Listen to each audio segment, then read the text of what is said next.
Bom dia, boa tarde, boa noite. Começando mais um episódio do Impacto na Encruzilhada, episódio número 43. Minha sina: ser ignorado.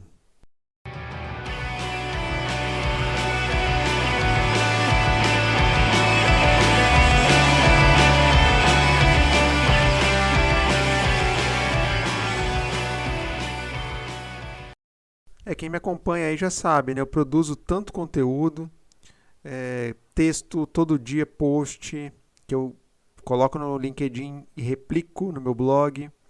Produzo aqui na raça os podcasts, aliás eu tenho dois, esse que você está ouvindo é o Impacto na Encruzilhada, onde eu falo sobre temas de inovação social, investimento social e afins.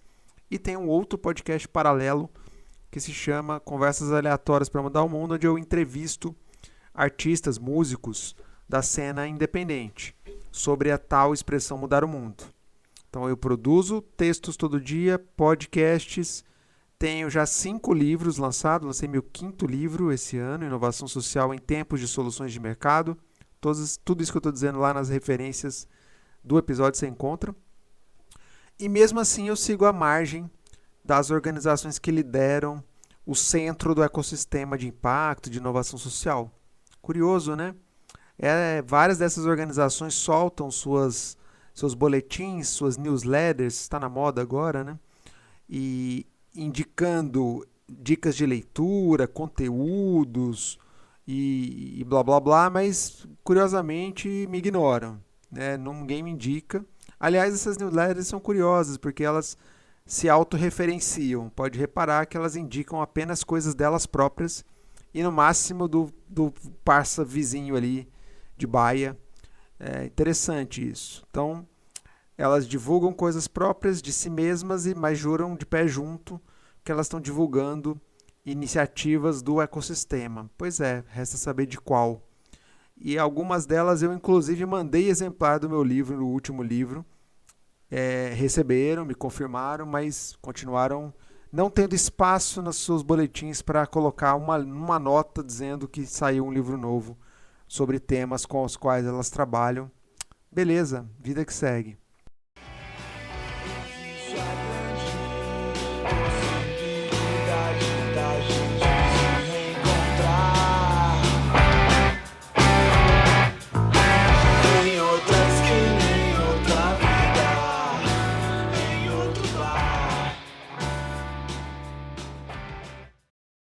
Afinal, é duro produzir conteúdo e ser boicotado, ser ignorado.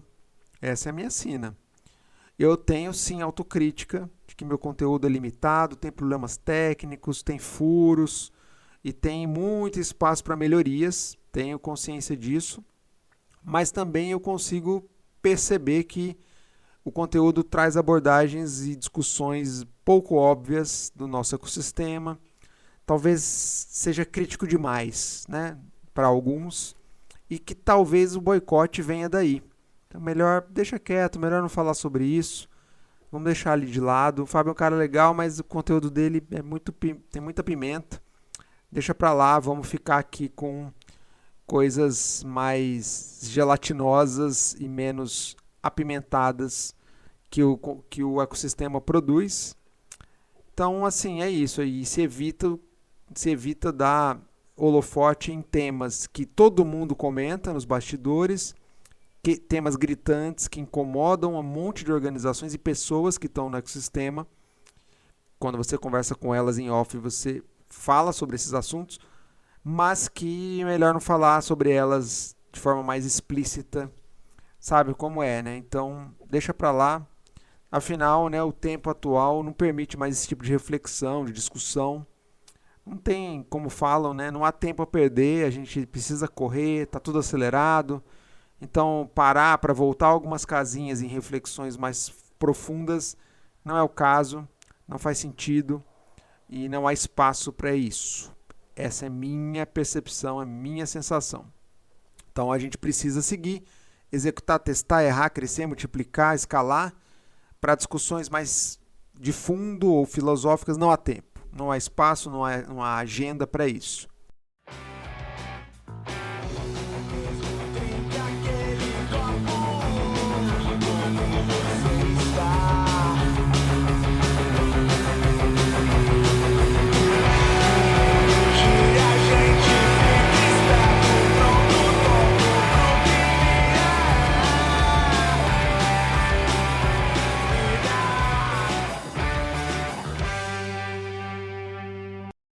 Bom, outro aspecto que eu percebo que eu sou ignorado passa também pelo chapéu institucional. Quando eu tinha um chapéu institucional que era mais atrativo aos players do ecossistema, talvez me dessem mais estrela para o que eu dizia. Conforme eu mudei de chapéu institucional, isso passa também a ser relativizado. Né? Estar vinculado a uma organização que tem mais grana ou que atua mais ativamente para fomentar o ecossistema, te coloca no outro patamar e, por tabela, te escutam, né? As groselhas que você tem para dizer. Mas, curiosamente, muita gente jura de pé junto que isso que eu estou dizendo não tem nada a ver. Será? Para mim tem tudo a ver. Eu vivi isso na pele quando eu fiz minha transição, né, durante a pandemia. E os vários parceiros e amigos, entre aspas, que eu supostamente tinha, se distanciaram deste CPF que vos fala quando eu troquei de CNPJ. Então, quando eu ainda estava vinculado a um certo tipo de CNPJ, as minhas reflexões pouco óbvias recebiam alguma acolhida. Não eram muitas, mas alguma. Agora, já mais nenhuma. Ser ignorado é a sina mesmo.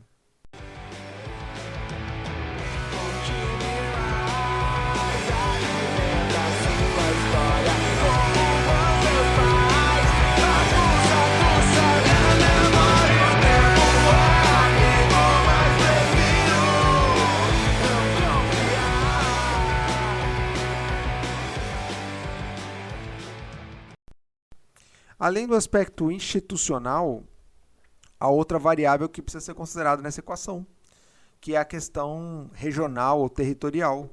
Então, eu não venho de uma família de gente com grana, né? Uma família influente. Eu não venho do centro, né, do ecossistema, não venho da zona sul de São Paulo, não tenho um CNPJ, né, mais vultuoso, como eu tinha. Obviamente, esses fatores não me colocam tão bem nessa roda, essa confraria de camaradas do tal ecossistema. Então, como eu não estou nesse círculo, nessa roda de camaradas, eu sigo batendo nessas teclas de reflexões não óbvias e de olhares mais regionais para outros arranjos de ecossistema pelo Brasil e não apenas do arranjo majoritário, vamos dizer assim, do centro do ecossistema. Então, obviamente, com isso eu perco pontos nessa confraria e com certeza o que eu venho dizendo sobre isso continua sendo ignorado, porque afinal todo mundo sabe disso, mas ninguém quer muito dar trela para essa conversa de regionalização, de capilarização, de fomento a ecossistemas locais. Melhor não falar sobre isso, né? Deixa para lá.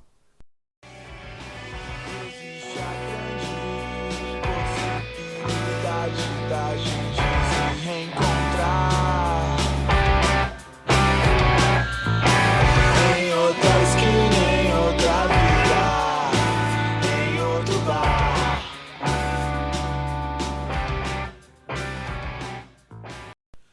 Mas afinal, onde é que eu quero chegar com tudo isso?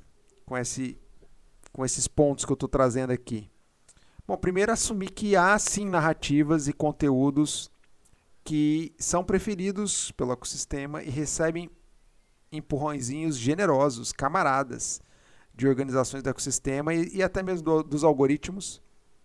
E em outros casos, né, no meu caso, não. Então, não é que o teu conteúdo não está chegando a mais gente porque ele é ruim. É porque ele não é impulsionado para isso. E por que não é impulsionado para isso? Porque ele traz uma narrativa muito lado B, crítica demais, não é apimentada demais, melhor não. Por outro lado, tem que assumir que há demanda por conteúdos menos óbvios. Né? Há pessoas querendo consumir conteúdos, abordagens, reflexões diferentes desse senso comum que a gente escuta, é o mesmo blá blá blá blá, blá toda hora.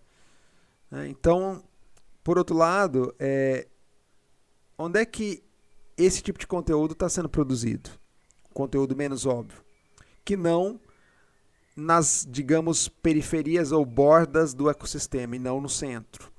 Ele está pelas brechas, ele está pelas beiradas. e não no centro do ecossistema. Então, obviamente, ele tem muito mais dificuldade de ganhar atração e aderência pelos ecossistemas por aí. Isso, obviamente, vai exigir muito mais energia, muito mais capacidade de quem está produzindo em fazer chegar isso a mais gente e em quem está querendo consumir esse conteúdo em muito mais energia para buscar, saber onde procurar. Não vai vir mastigado na bandeja como conteúdos mais majoritários ou mais senso comuns que circulam o tempo todo. Com facilidade a gente se depara com eles, querendo ou não.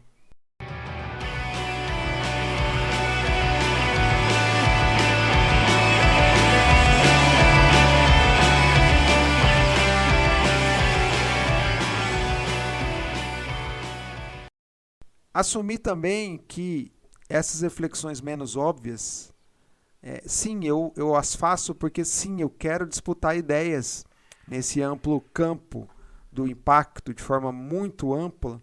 Afinal, é um campo em construção, é um campo emergente e, portanto, em disputa.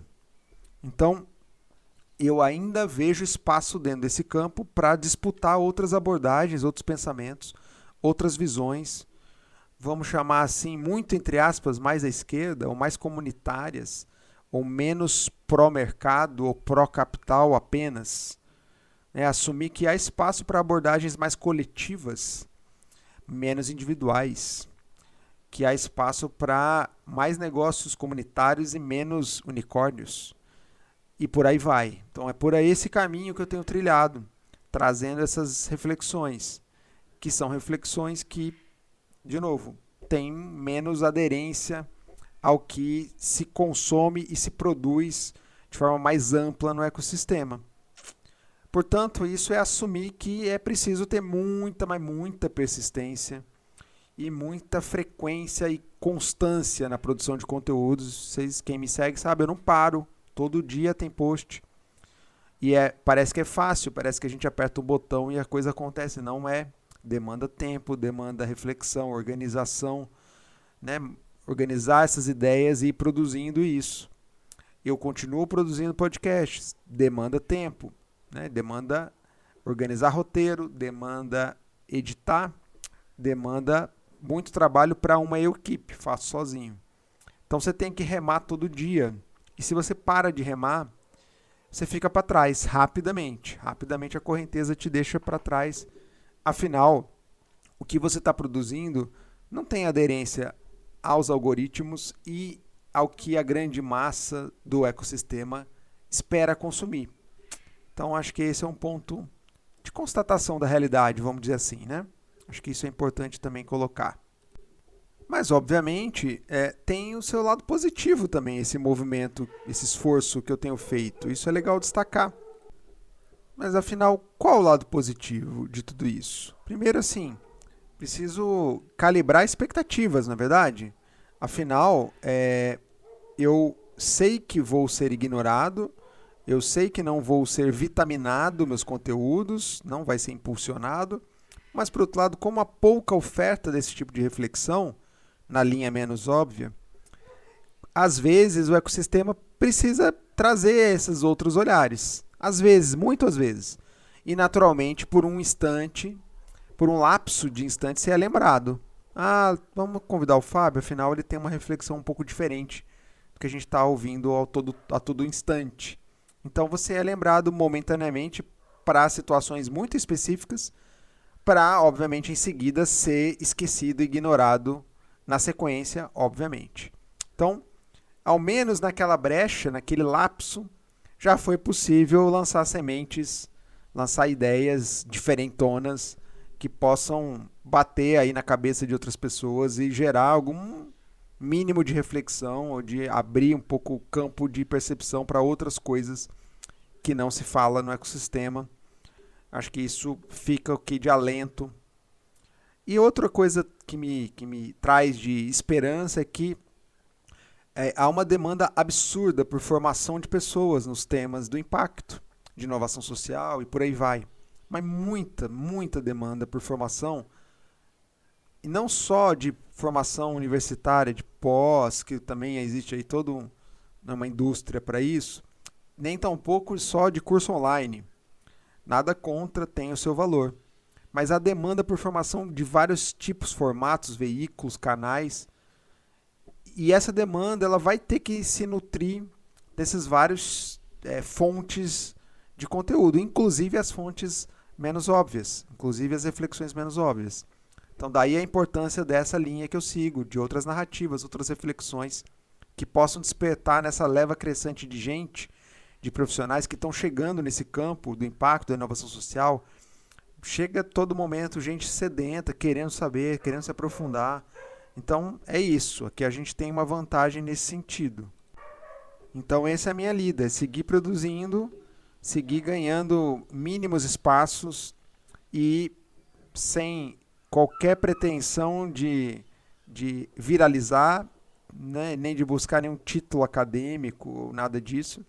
A minha lida, a minha sina aqui é ser aquele bode na sala, que fica lá incomodando e trazendo as pessoas desviando o olhar, mas ele está ali, segue presente e traz algum tipo de reflexão, algum tipo de despertar, de fichas caindo nas pessoas. Então é isso, gente.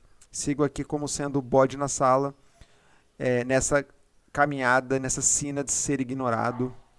É isso. Espero que vocês tenham gostado. Se cuidem. Valeu. Até a próxima.